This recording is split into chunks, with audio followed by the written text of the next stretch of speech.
everybody. Thanks again for pressing play, and welcome once again to another edition of the Suns Jam Session Podcast on the BLEAV Podcast Network, brought to you by FanDuel.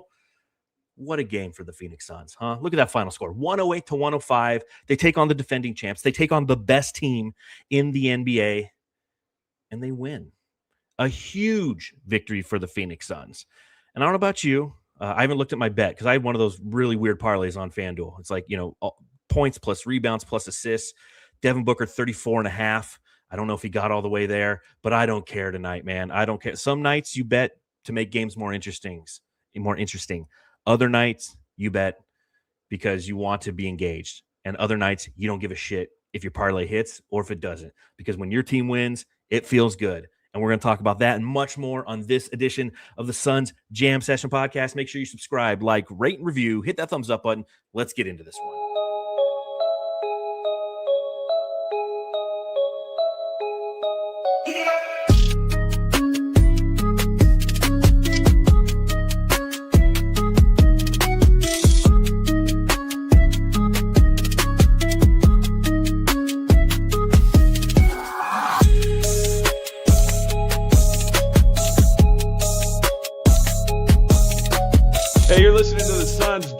Session Podcast, shooting the shit about the Suns since 2019.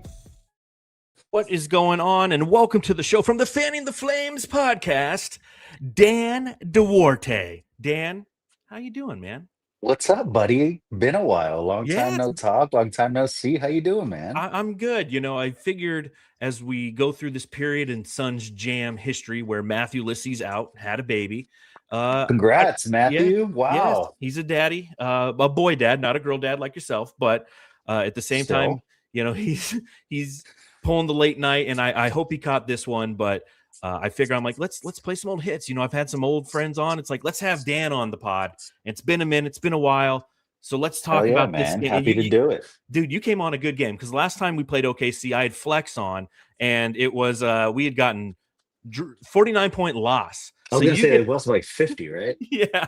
So you get to come in a 108-105 victory for the Phoenix Suns, which brings me to my first question.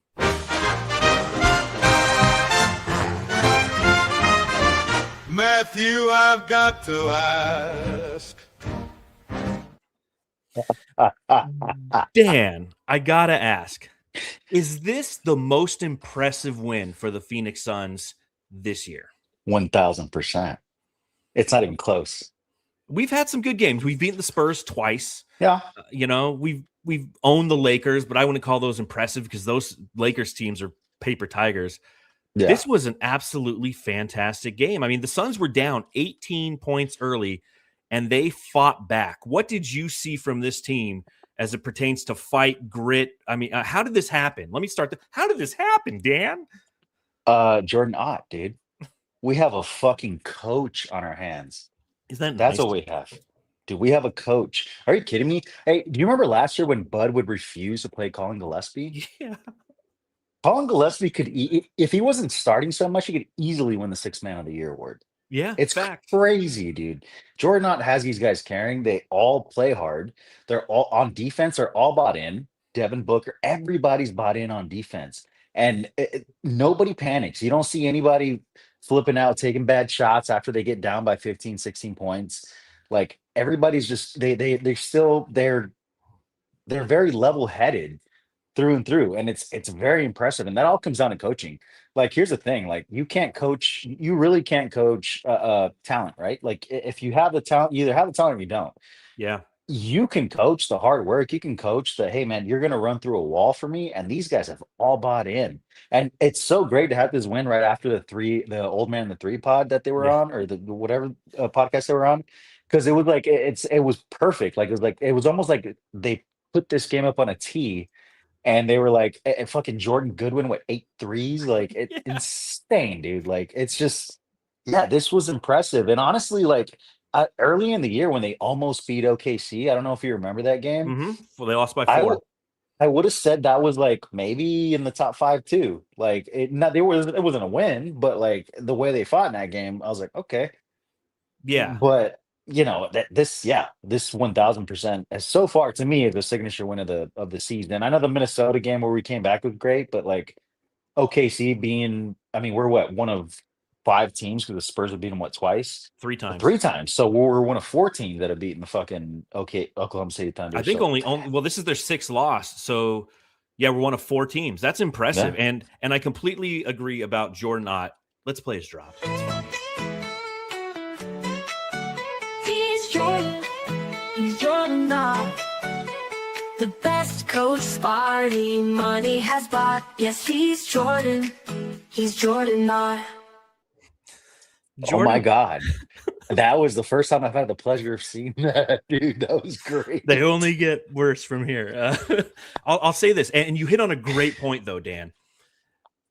You look at teams that, and again, I apologize to the Jamsters who watch and people who read my articles on Brightside, because I reference the last 2 seasons regularly because it's such a juxtaposition. And even you mentioned it with Bud. You know, Bud not playing Colin Gillespie is like the 18th thing that he did shitty on his list. Right? When they needed a point guard so bad. Yeah.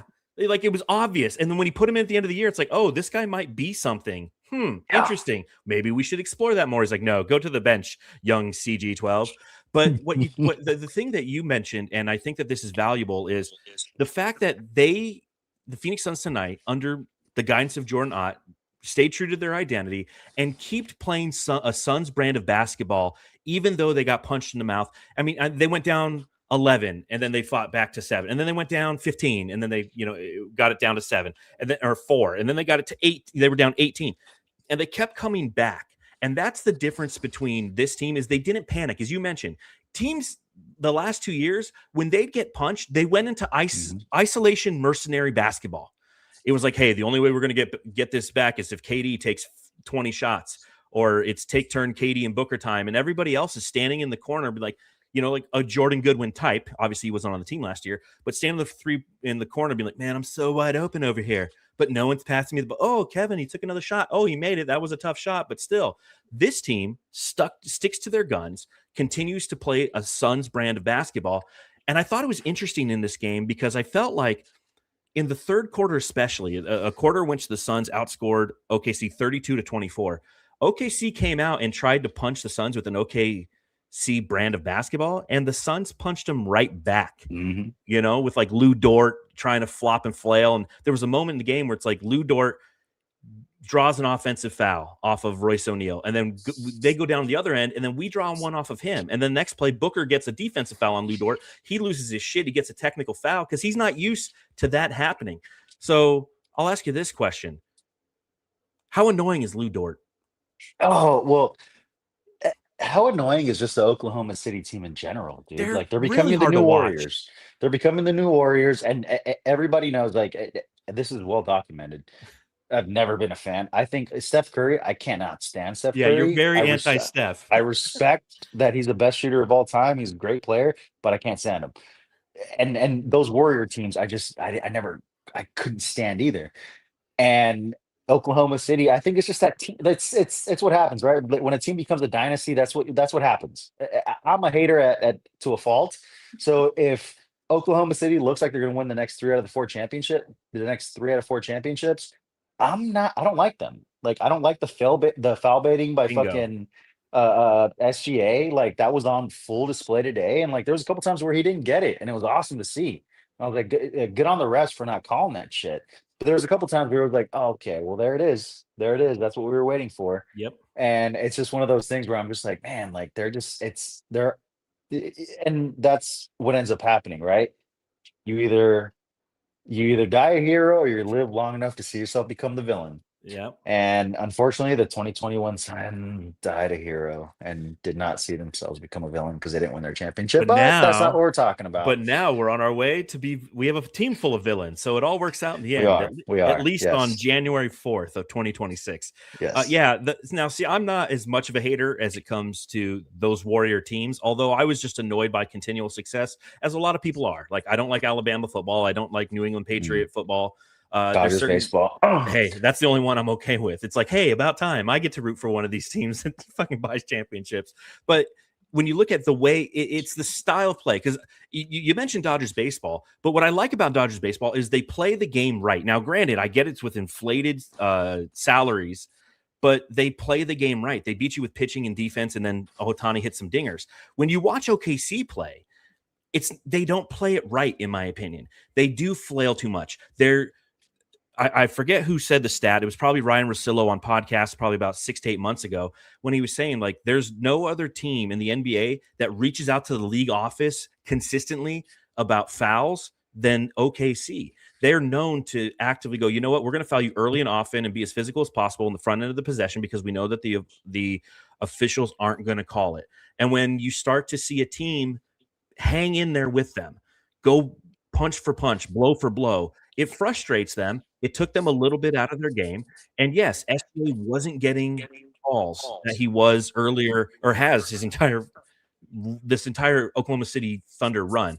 And they're not a fun team to watch. I'm not a Harden person. I'm not a Luka person. I hate the foul baiting. And to see an entire team full of it, it just really makes it unwatchable. And that's what makes this victory even a little bit more sweet, right? That they tried to play the Thunder brand of basketball, and it kind of backfired on them because the Suns can hang in there, and ultimately they didn't get in their own heads. And that's what I'm impressed to see with the Suns tonight. They didn't get in their own heads, man.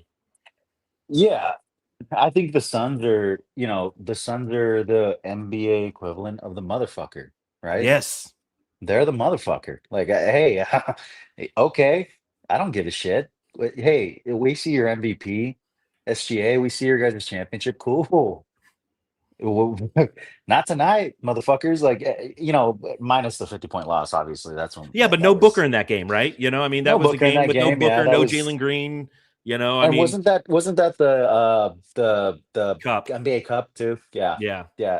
Anyway, so they were super motivated to play that team, especially because the Suns about 10 days prior had only lost by 4, and Devin Booker made some comments. It's like, hey, we've kind of figured. I mean, there's a script out there for this team on how to beat them, and they took that personal and they blasted us in the ass. 49 points. It's just without Booker, without Jalen Green. I mean, so.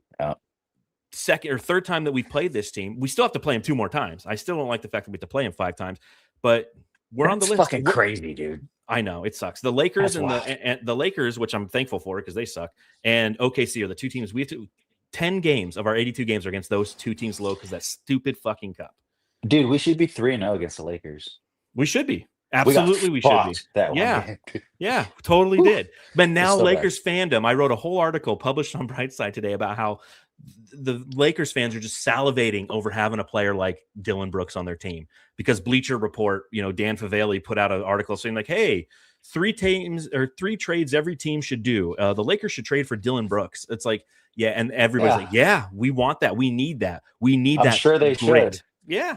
Who doesn't? Who doesn't want Dillon Brooks? I hated him when he wasn't on our team, but you know what? I love him now that he's on our team. I mean, dude, we've had how many players have we had? Like Grayson Allen, Chris Paul. Like, yeah. I mean, come on, dude. No wonder everybody fucking hates us. We're fans, dude. We're irrational. I mean, it is what it is. 100%. Well, let's talk about a guy who just went absolutely apeshit tonight, man. Where's my dog? Jordan Dog wins. There's my dog. 26 points for Jordan Goodwin, a career high. 9 of 16 from the field, 8 of 13 from beyond the arc, 8 also a career high in 3-pointers made. He had 4 rebounds, 1 turnover, 1 foul. That's it. But he was part of the bench mob that absolutely destroyed OKC. 43 bench points for Phoenix, 23 for the Thunder. Jordan Goodwin alone had more points than the Oklahoma City Thunder's bench. And I mean, that's why we won, right? Jordan Goodwin, Jordan in AZ. This is absolutely fantastic. What'd you see from Jordan Goodwin tonight, and how have you enjoyed watching his renaissance back here in Phoenix this season? It's hard to remember. It's hard to fathom the fact that he was on the team before. Like, yeah, you know what I mean? Like, I'm like, dude, who is this guy?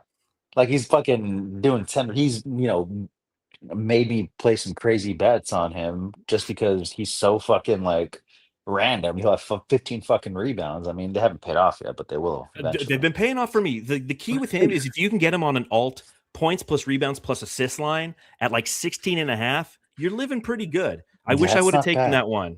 I've taken that a couple times. It's hit. I didn't take it this afternoon when I was placing my bets. I was like, damn it, that's Yeah, me and Justin took rebounds the last game, and it really backfired on us because he had oh like well. two.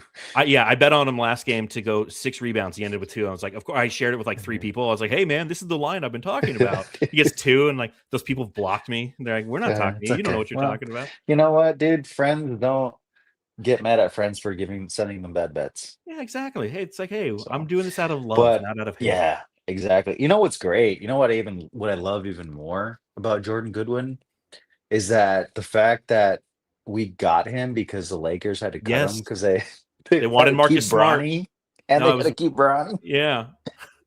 Was They could that have Bronny on their team, or they could have him on the team right now. And they got Bronny over there. Just exactly? his dad hands him a bottle before every game. He's like, Oh, "Here's your apple dude, juice, son."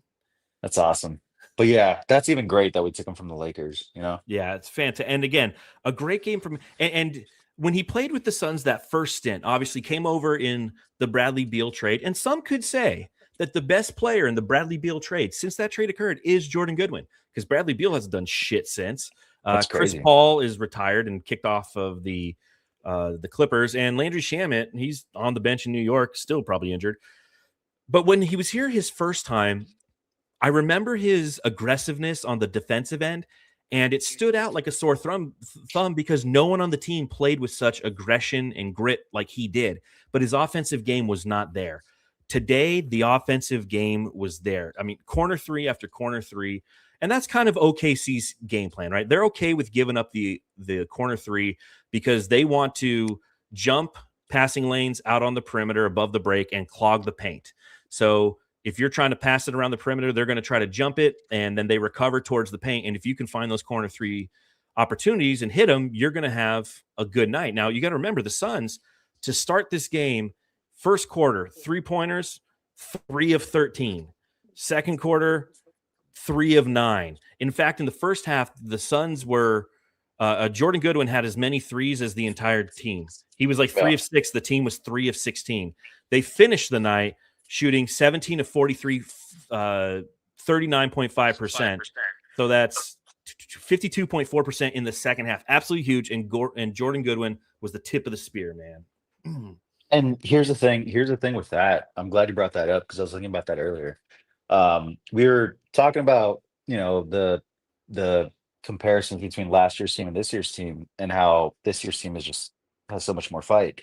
I feel like this year's team, they knew they weren't shooting well in the first half, right? It was obvious they were not, and there's a reason this game ended up 108, 105. I think it was like 71-72 with like 2 minutes left in the third quarter, right? Yeah. Suns were not making shots early in the game. And what did they do? Hey, guess what? Tenacity. Hey, grit. We're gonna muddy it up, right? We're gonna muddy it up. We're gonna make it dirty. We're gonna create this into a rock fight. And that's exactly what they did. They buckled up defensively and they waited for the shot to go in. And once the shot started going in the second half, hey, guess what? Lo and behold, like, we got ourselves a game. And ultimately, that's what happened. Then they had, how many huge threes did they have? I mean, ultimately, with Devin Booker's 3 at the end of, with 0.7 seconds left, like, it's crazy. The other thing that they did well was one and done for OKC. Now, granted, OKC was without Hartenstein, but the Suns out rebounded under 49-29. Second chance points 14-9, so it wasn't huge, but they didn't allow secondary possessions, because that's how they kill you, man. That's how they slice and dice. OKC kills you with those secondary possessions, and the Suns, flex their might on the glass, and ultimately, What was the offensive rebound? 12 numbers? for only two, Dude, AC. dude, That's huge. 10 second chances. That's insane. Mm-hmm. You're not going to win any games giving up that. That's But again, I mean, the that's Suns have this been on the Suns other end of team. that so many times. Oh, so many times. But that's this Suns team this year. That's how they beat the Pelicans. That's how they beat the Wizards. They didn't shoot great in those games either, but they were tenacious on the glass and were giving themselves extra opportunities. And that's been the whole mantra of Jordan Knott since he came to Phoenix, was like, you know what? We're going to get extra possessions. And this is one of the ways to do it, is pound that glass. And it's great to see that from them. Obviously, you mentioned 3-point shooting. Devin Booker, man. Allow me to reintroduce myself. My name is Big Dick Booker.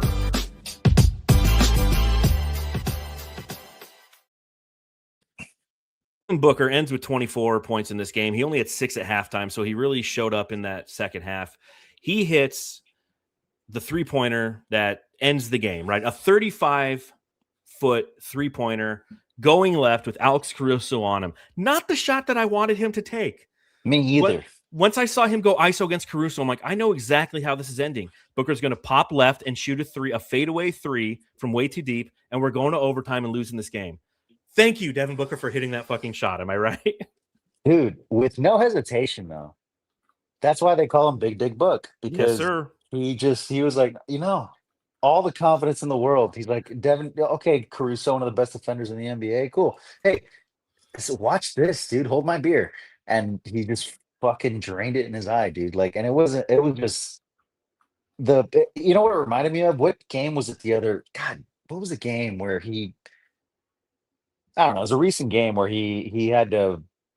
We might have gone to overtime, but anyway, there was like 20 seconds left. He came up and he like hit like a 17-footer. I think it was the Golden State game when they came back and they had like 5 points in like that stupid possession.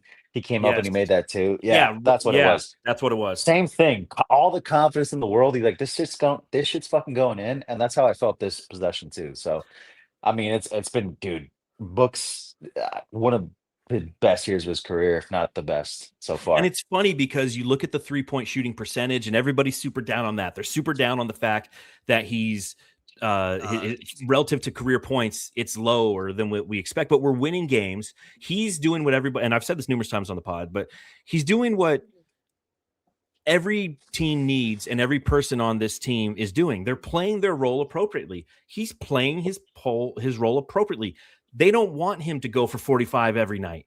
They want everybody to be in rhythm. They want to move the ball around and find open hands and open opportunities. And what I love about him hitting this 3-point shot, Dan, in all honesty, is the fact that it puts a fucking highlight on beating OKC. Mm-hmm. Because it's all over, NBA socials and things of that nature. They're like, hey, Devin Booker beats OKC with this 3-point shot. Now, not an amazing statistical game for him, but he locked up on D. He held on to the ball. He hit a huge shot in this case, and he set up, how many assists did he end with? 9 assists. He set up Jordan Goodwin on all of those corner threes because he was taking the gravity, because that was their game plan. We're going to double the shit out of you, and he navigated them appropriately. And ultimately, there's a highlight out there as all-star break, the all-star game is up here, and those things don't really matter to me. But a highlight like that, a team like this, he's automatically in.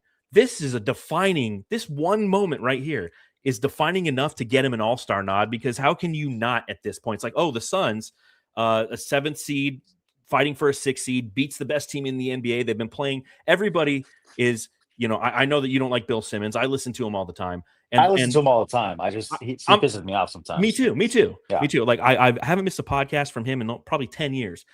But in the same token, like his dismissiveness of the Suns drives me up a wall. He's like, yeah, Dillon Brooks, whatever. Let me talk about Jason Tatum. It's like, dude, the guy's he hasn't played yet. Even I think his last basketball pod, he was dismissive. He's like, well, they got a tough schedule coming up, so we'll see. Yeah, he said he hasn't played anybody in the East yet. And I'm okay, dude. It's like, what? So, the mighty East that everybody dismissed at the front end of the season now all of a sudden is something that everybody should be afraid of. Like, come on, right? Yeah, man. And that's my thing is like, I think Devin Booker's a lock, right? He's got to be. I mean, Dillon Brooks should get consideration, dude. Well, let's. The only thing that's gonna fuck over Dillon Brooks is the West is so stacked. That's like, exactly what it is. It sucks, man. Like, and you know what? This happened. How many times did this happen to Devin Booker early in his career? Like, Devin Booker should be a fucking 10-time All-Star by now, dude. Yeah. But like, he got fucked over by the fucking record, by this, by that. Every excuse to not have him in there was exercised. Yeah, exactly. And to your point, this is a defining win. This is a defining moment because yes, All-Star voting is coming up, and Devin Booker absolutely deserves to be there. But like, this kind of puts, I think, this moment, when they announce the teams, they always talk about busts and people who got, they didn't get, you know, voted in when they should have. Nobody's gonna say, "Oh, Devin Booker shouldn't have been there," because this moment probably, helped that, right? Hey, the Yeah, 30 and 100%. the fucking whatever and 5 Oklahoma City Thunder, Devin Booker fucking cold-blooded just ended that. Like Or on him. game over, Yeah. right? So that's gonna help them out. Like it's just everything, man. Like what's that? That's our 21st win of the season. That's Mhm. we're 9 away from our over under. We're 30, Yeah. 31 and a half. Yeah. That's And it's insane, dude. January 4th. It's January 4th. And yeah, somebody's not going to make it and everybody will debate it. But to your point earlier, I can't remember how many times. Okay, Devin Booker's good stats, bad team guy. Oh, now his team's really good, but his stats aren't as good as they should be considering it's like, come on. The goalposts have been moved so many times on Devin Booker that, again, I think that having a moment, and that's always been the challenge with Devin Booker, is he doesn't have amazing highlights. What he does isn't something that wows and amazes the casual fan. It just doesn't. But this highlight tonight will reach the casual fan. That's the beauty of this. So they go, oh, damn, look at Devin Booker going left, buzzer beater over Alex Caruso. Oh, that's the best team in the NBA. Those things matter. The other guy who, as you mentioned, could, if the West wasn't as stacked, potentially sneak in the All-Star game, Dillon Brooks.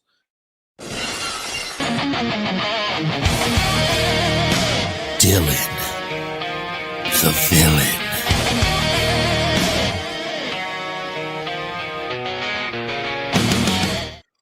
So Dillon ends with 22 points, 8 of 17 from the field, 2 of 5 from beyond the arc, one huge three-pointer in the fourth quarter. He had 14 points of his 22 in the fourth quarter. He came alive in the fourth quarter. How great was that to see? Dude, that last 3 he made was the biggest no yes 3 ever for me. I was like, no, yes. That's Dude, I woke up half the fucking season, apartment man. complex. It's crazy. That's his whole season, man. Because I was sitting there, and again, I'm writing the recap for Brightside, and the way that I write my recaps is I talk into my phone, Google Docs, and then I can go back and edit it. And I was just like pumped up, super excited, wanting to scream, but I don't want to scare like the dog or anything. But it was just you nailed it, Dan. I mean, a no. What are you doing? Don't. Oh, awesome. That was a huge 3. That put us up 4. Huge, dude. Fantastic. Thanks, Dillon. And he's been doing it all season. And again, I love the fact that Lakers fans are talking themselves into, they're trying to talk the basketball gods into gifting them another gift. Like Magic Johnson after the organization traded Gail Goodrich to the Jazz, and they ended up with that pick, and it wasn't enough for them. Kobe Bryant wasn't enough for them. Kareem Abdul-Jabbar, Shaquille O'Neal, every great wants to end up there. They're like, well, we need Dillon Brooks. And it's going to happen, Dan. LeBron that, right? James just wants to live in Los Angeles and just signs with them. Yeah, cool. Yeah. I want my kid to go to high school out there, and what's going to happen? Like I predicted this on the pod, and I'll continue to live by this because the NBA always, some way, somehow bails out the Lakers to make them relevant. And I think Herb Jones is going to be the guy who's going to end up with the Lakers, and it sucks because it's kind of exactly what they need. Oh, dude, that would suck. I mean, they already got gifted Luka. Exactly, more than gifted, man. They did. Dude, that's not only did they trade for Luka, they got Luka and they got a second round pick back. Like the audacity, isn't that fucking? That's insane. That's insane. But you want to go conspiracy theorists, and then the fucking Mavericks get the #1 pick, who's Cooper Flag all of a sudden. Oh yeah, huh? Yeah, that's not fucking weird at all. Funny business there, I just don't get it. But fuck the Lakers, every day, all day. Dillon Brooks, though, man, just completely fucking changed his team, hasn't he? I hated that guy. It's. I mean, everybody. I mean, again. I mean, were we fans of Jay Crowder before he was on this team? Right? No, not really. Not really. Grayson Allen, hell no. Grayson Allen, no. Who was the other guy? Oh, that Chris Paul? Not Chris Paul. I feel like there's another guy. Maybe I'm thinking of Jay Crowder, somebody that they had to talk to Devin Booker about because he wasn't cool with them, or he got into it with them, and I don't know. Trevor Ariza. Fuck that guy, dude. That motherfucker. Anyway, yeah, man. No, this team is. It's again, I say it all the time on our podcast. It's a breath of fresh air, man. Like this, especially in this town. Like the Cardinals are dog shit. Like Oh man, they're I'm gonna be so dog glad they shit. lost that game. I can't wait them. They got the third overall pick, right? The third pick, yeah. I'm Yeah, I so can't wait dude, for them to fuck that up. yeah, right. It was 20. It was like they scored to go up like 23-20 or Yeah, 20-17, and I'm like, yeah. I was like, oh, you no. guys can't even do this right. You can't even do this right. You can't even tank right. But yeah, they'll draft some fucking offensive lineman who'll break his leg probably in like first couple of years, Oh, and the then Walter he'll never Nolan be it, the you fucking mean? same. Walter Nolan? Defensive No, who line? was the guy who Jonathan Cooper? Remember Jonathan Cooper, Cooper? yeah. Yeah, he broke his leg and he was like the seventh pick overall, and like, Yep. oh, he's gonna be great, and yeah. No, we'll So, end up taking like Mendoza out of Indiana or something. dude, I kind of like that kid. I don't know, man. I like Mendoza because he's got all the mentals, but I think from a physical, and he's got a good long ball, but from a physical standpoint, He's like tall, dude. I'm he good. is, I'm all I would, set on short quarterbacks, yeah, I dude. would like a tall quarterback. I don't know. I like him a lot better than I ever liked Josh Rosen. When we drafted Josh Rosen, I about lost Oh, my dude, shit because that was the year that I wanted Minka Fitzpatrick because I like to build the defense. I'm just a big defensive yeah. guy, especially in football. And we took Josh Rosen. I'm like, have they watched him in college? He was dog shit at UCLA. I can't tell you how many times I used to see him throw interceptions on wide open coverage. I'm like, dude, bad call. And Dude, sure enough, it was. I was so excited when they drafted Josh Rosen because they had drafted a quarterback. Well, yeah, we So I was needed a like, fuck quarterback. yeah, dude, quarterback. We're gonna fuck, and then like, but yeah, no, man. I just, I'm all set on short quarterbacks. I just hope we get Forever. a new coach, hopefully a new GM, but we'll Sounds see. like that's not going to be the plan. That's for them. probably not going to be the plan. No, Yeah, you know why? Because that makes sense, and the Cardinals simply don't make sense. no, they don't. They want to save money. It's okay. To Cardinal stock, but I can't stand the Cardinals with my all my. But passion. it's great that we have the Suns team because the Yes. Cardinals are dog shit. Yes. The D-backs are probably going to trade away their second best player, but might sign a huge third baseman, which would be fucking amazing. Doesn't matter. But hey, dude, we took you guys down like 2 years ago. Relax. Hey, I know, every dog I know. has its day. Yeah, Exactly. You we can had your catch you day. guys. We can catch you guys on a bad series. You guys ain't perfect. Exactly. And kudos to you guys. You guys needed everything to go right for you guys to fucking beat the Blue Jays. I was so I know. mad. It was so amazing. mad. You That know was what pissed me off even one more, of the dude? best moments ever. So the night they won the World Series, I was in San Diego for the Deftones concert. Oh, nice. And I remember they were just about to go on stage, and like literally, like they were coming out, and then everybody, I just hear people behind. And granted, it's at Petco Park, right? Yeah, they hate the Dodgers. Yeah. So you hear an eruption behind me, and I'm just like, "Fuck, dude! I was really wanting to have a great night tonight, and I'm still gonna try." But it was anyway. It was a stressful experience. But to win that But anyway, we'll see what happens with the D-backs and shit. But they're at least they're trying, right? The fucking Cardinals, I don't know what the fuck they're doing. No, nobody ever does. Bidwell just sits there and counts his money, and he's like, "Hey, let's raise season ticket prices." All right, let's talk about what went on the Oklahoma City subreddit. The Suns Jam Session subreddit stakeout. This is a reminder that the subreddit stakeout is brought to you by NettlesAir.com. Where is she? Oh my god.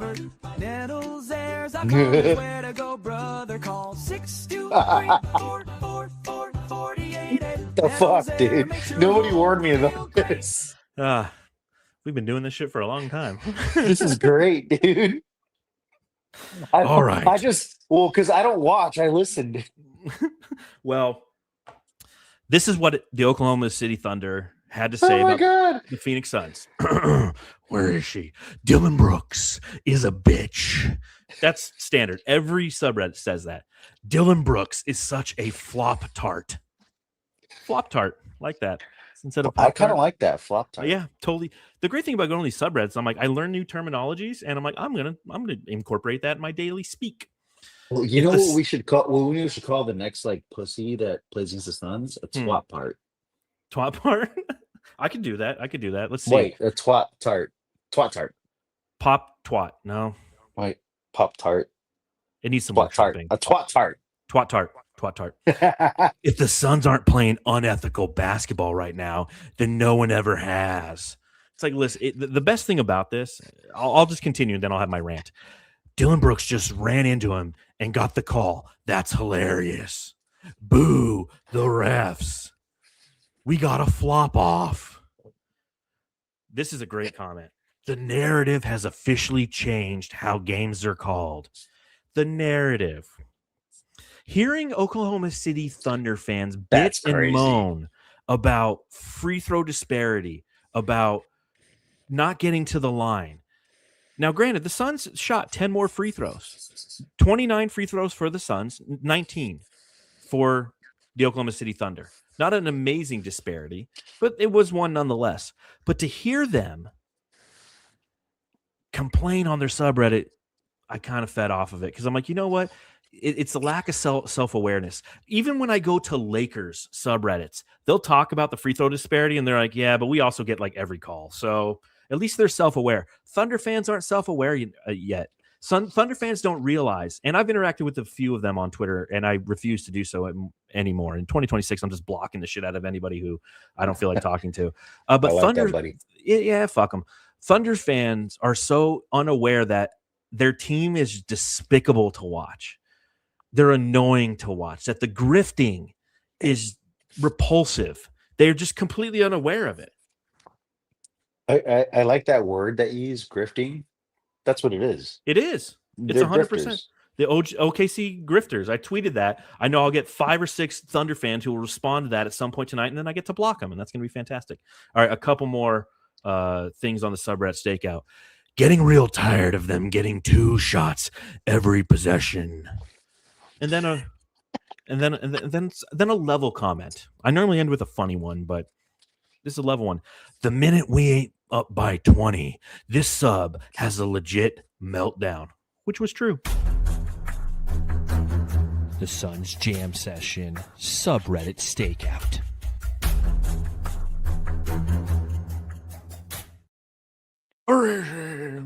Hey, might I add that I haven't been on this podcast in a couple of years, a few years maybe even.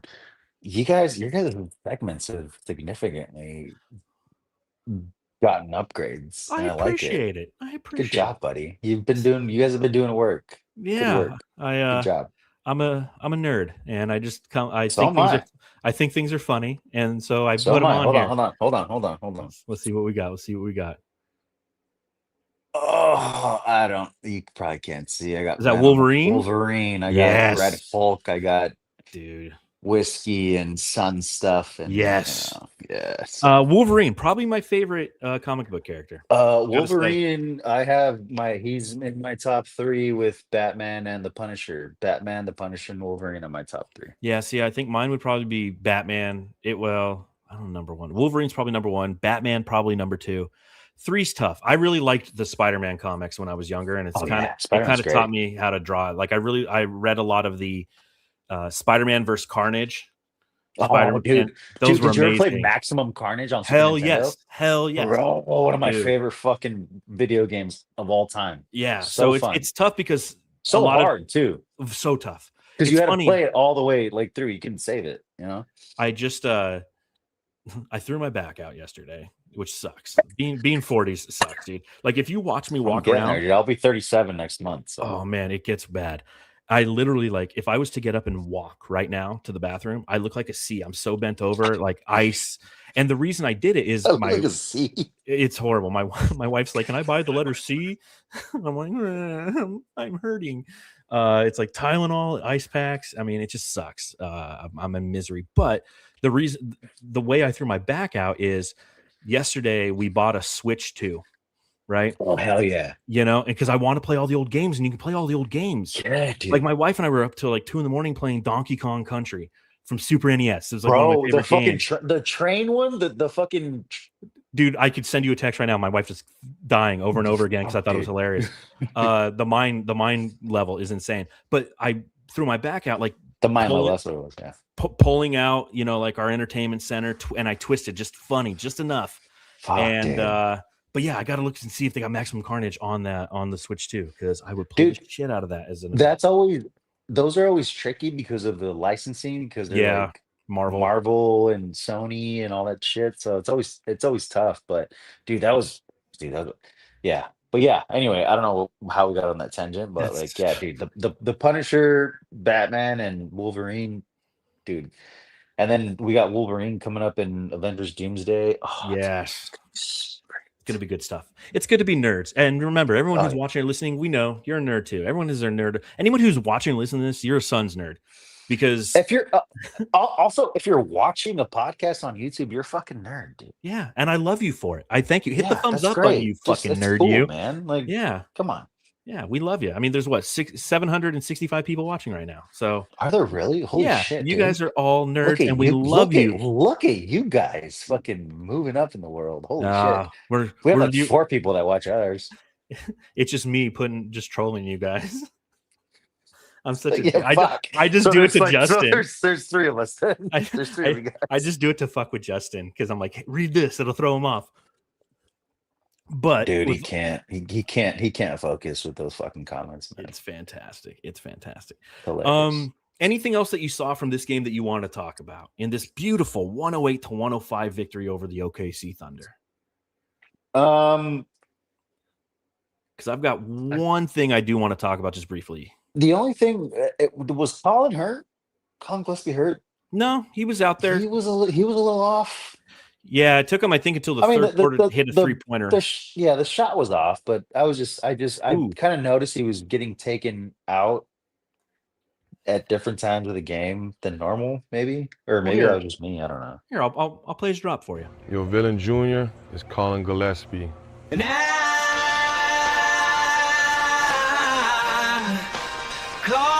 Gillespie. Yeah, Colin off night, 3 of 10, 1 of 7 from beyond the arc, 8 points, 3 assists. I kind of feel like, given who he's been, he was another target of the OKC defense. OKC's damn good, man. They've won 30 games, they're 36. They're going to try to take things away from you, and they did everything they could to kind of take Colin out of the game. Again, he only made that 1 3-pointer. There's one thing I got to put in. So we typically do like bright side and burn book, right? Like bright sides are the good things, burn book are the bad things. So I got one thing to jot down in my burn. The Suns Jam session, burn book. The Suns Jam session, burn book. I just feel like in this game, we probably should have seen a little bit more Ryan Dunn versus Royce O'Neal. Royce was 1 of 6 from beyond the arc, and you needed perimeter defenders. And there was instances where I was like, what is Royce doing out there? You know what I mean? Like, that's kind of this balance. And it's interesting. I get that Jordan Ott probably doesn't want to mess with the rotations that he's set up. But sometimes, and again, I'm not going to complain too hard because we won the game. Every lever that he pulled was correct enough to win by 3 points over the best team in the NBA. But sometimes I see Royce out there. I'm like, why? I am not a Ryan Dunn fan anymore. Tell me why. This is a good conversation because I go back and forth on this because I think his ceiling is a rotational player. I feel like his ceiling is another bench guy. Really, that bad, huh? Dude, I'm just out. Like, cool. He makes a 3 once every 3 games. Hey, he hit 2 big ones in this one. He hit 2 big ones today. I'll give it to him. He made 2 big. Hey, the light shines on the dog's ass every once in a while, right? Yeah. So it's great, but for the most part, I feel like I just don't think that what he lacks on the offensive side is made up for enough on the defensive side. Like, I don't think, because we were, when he got drafted and hit that first season, he was great. And we're like, hey, maybe this is Mikal Bridges 2.0 if he can get a 3-point shot, if he can do a couple other things. And I've said this on Fan of the Flames. I think he's more of a Matisse Thybulle type of guy. And that's what I'm worried about. And again, if he proved me wrong, please prove me wrong, yes. Ryan Dunn. But that's just my thought. He's the perfect archetype of what we need. But again, offensively, he continues to be inconsistent. And a great night for him again. 9 points, 3 of 7 from beyond the arc, 8 rebounds. All that in only 20 minutes played. So, dude, I will take that every fucking day. I would too. Coming off, he's gonna do that every night, dude. Great. That's just great. think, That's what we need. But I don't see that as often as, or yeah. maybe I'm just not looking hard enough. But I feel like I don't see No, it enough. you're not alone in this, and I think that again, it's his sophomore year. I like how they're playing him because they want to see what they have. They're still giving him opportunities. They're still trying to develop him within Ott's system and as a basketball player in his totality. So it's good that he's playing in the manner that he's playing relative to opportunity. But he needs to be more. He just needs to be better on the offensive end. And you and Matthew would love talking because Matthew's right there with you. He says the same thing. He's like, you know what? Sometimes I just don't see it with Ryan Dunn. Like we want to see it. It would be great if we see it, but unfortunately, there's a little bit of inconsistency with him. But again, he hit 2 massive threes. Were those both in the fourth quarter? Threes. Ryan Dunn. No, I guess they were third quarter threes. But we'll just so continue to chip big. away. They were. Well, one of them. I mean, he normally only shoots corner threes, and he shot one. Almost above the break. I was like, "Whoa, what's that? That's 4." Oh, he made it. Okay, maybe try those a little bit more. Yeah, and I want to see. I want to say either Oklahoma City was on a little bit of a run, or they were about to go on a run, and he kind of stopped that. So it was big. So Yes. I mean, like I said, he's solid, but I don't know. Sometimes I'm just like, eh. All right, well, let's hand out some hardware.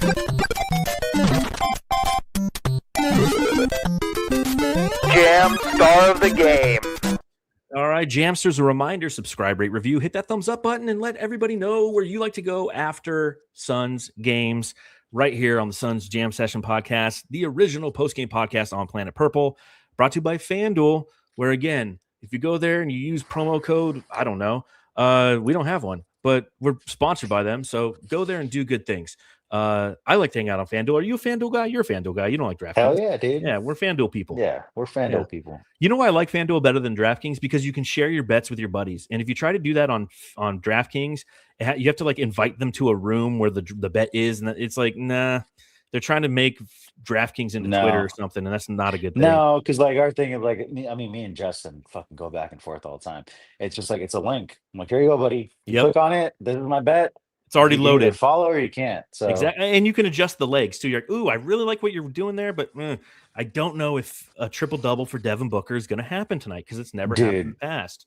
Dude, the other last weekend, I hit a fucking Hail Mary. Yeah. Yeah. It was like right before the second, the 2:00 games. Yeah, I did two Josh Allen touchdowns and 2 Bo Nix touchdowns, and I put $10 on it. Nice. I won $1,700. Dude, let's go. See, that's so the funniest part is I crashed out because I was watching Red Zone, and I think Jackson. No, it was not Bo Nix. It was Jackson Dart and Josh Allen, and Jackson Dart had 1 in the first half, and I was like, oh fuck yeah. And then I was falling asleep in the second half, and I heard oh, Jackson Dart second of the game, but Josh Allen had none. Yeah, and he had him late against Philly. He had 2 in the fourth quarter, but I fell asleep, and so I woke up and I was like, oh, I wanted to put a bet on the game later on, and I fucking opened it, and I'm like, what the fuck, dude? It's funny. The best bet that I hit this season in football, same thing, where I had a 4-legger. It wasn't nearly as much, but I was watching. I was like, I don't know if this is trending. And I take a nap sometimes in the second half of the second games. You've been watching football, all day. We all do. And same thing, you have it on the background. I'm like, I think I heard, because it was the leg that really helped me was the first touchdown for Tedderone McMillan. And I was just like, I heard a touchdown for Ted. I was like, oh wow, that was the big leg. We'll see when I wake up. I woke up, I was like, oh, today is a good day. Yeah. Let me lose this all later. Jam star of the game. Who are you giving the jam star to in this game? Is it the Devin Booker moment? Is it Jordan Goodwin? Is it Dillon Brooks? It's not Colin Gillespie, and I know it's not Ryan Dunn. As much as I want to give it to Book, I have to give it to Jordan Goodwin because that kept us in the game. I'm right there with you. Yeah, Devin Booker doesn't have the opportunity to make that game winner if Jordan Goodwin doesn't go 8 for fucking 13 from 3. Completely agree. Huge, man. Huge fucking game. I wonder how much that would pay if you bet him to make 8 threes. That'd probably dude, you'd be buying 18 switch 2s. But everybody in the chat, it's Jordan. It's either him or they're going to give it to Devin Booker. So, Ryan, no Matthew is a little suspect, especially at this point. The guy just had a kid, man. He has a 3-month or a 3-week-old son. He's asleep right now, probably because he's got the 2 a.m. shift. Hold on, but like, what's suspect though? I don't Like, does know. he like? Does that mean like he's not gonna come back to the pod? Does that mean like do people think he was a serial killer? Do Only people think that's a callback? That's what we got a callback, people. We call that a callback. I love you, Lissy. Congrats on the kid, buddy. All right, up next for the Phoenix Suns tomorrow, Houston, back to back. Fuck you, NBA. Let's start there. Seriously, So this is going to be the Suns, I think, 6th back. I was gonna say 6th or 7th, right? Yeah, Up there. they've won. They're 2-3. Okay, the 2 teams they've beat: Indiana and the Pelicans.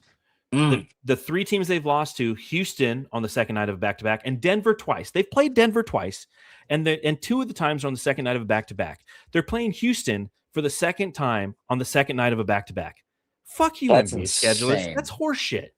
So, have they ever lost the first of the back-to-back? I didn't research that for my article that I have to Oh, change yeah, now. you don't. Well, you don't have to because I did no research, so you did more research than me. So I was just curious.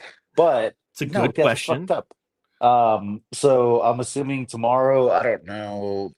I think Mark Williams played the last time they had a back-to-back. So are they? Does that mean like? Good question. Is he not going to play tomorrow? Is he gonna play tomorrow? Does Mark Williams play? That's a great question. That might be a big factor, especially with Sengun and KD's a big dude. All I got, yeah, they're like the best rebounding team in the NBA. I think all I got to say to the NBA is this.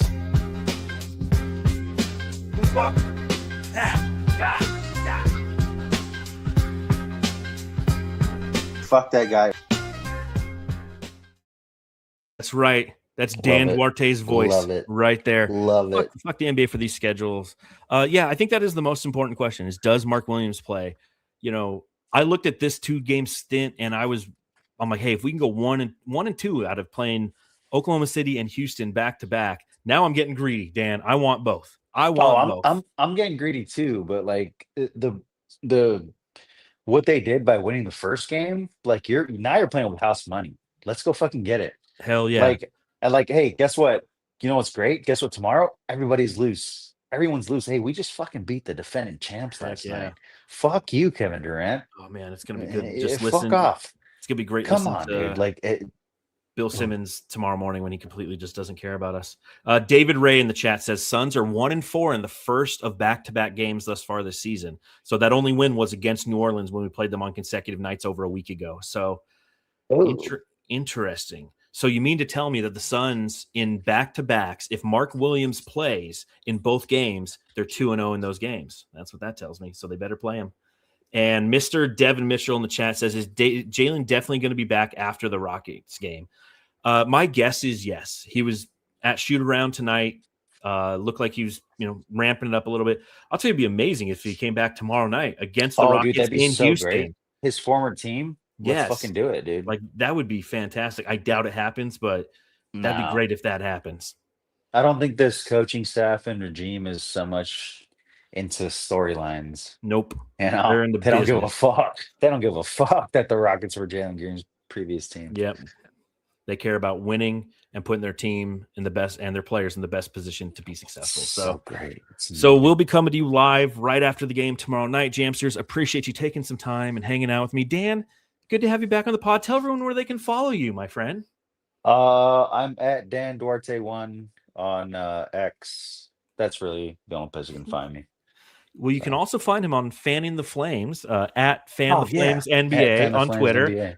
And Fanning the Flames, you guys are a video podcast now. I'm so excited and proud of you guys for stepping into the world of video finally. It only took like 10 years. Yeah, it only took 10 years, and it only takes us like an hour before every fucking podcast for Justin to be like, oh, does this look good? Does this look good? What about this camera angle? And I'm like, dude, can we just start? The one thing Just kidding, Bob, I love you. I've been on your guys' pod probably about 2 or 3 times, and I will say it's a commitment because I know that we're going to talk for an hour beforehand and like 2 hours afterwards. Oh, dude, it's even now, even when it's just like me and Justin, it's like, dude, like I'm planning to be up to like midnight or Yeah, 1. exactly. Because me and him are both night owls, so we'll just we'll bullshit till like 1 in the morning. It's crazy. I've been there with you. So, but again, I really appreciate you coming on. Amazing Thanks, win buddy. for the Phoenix Suns. Everybody, thank you for just hanging out with us, man. You nerds. We love you nerds. So go home and love your family. We'll see you tomorrow.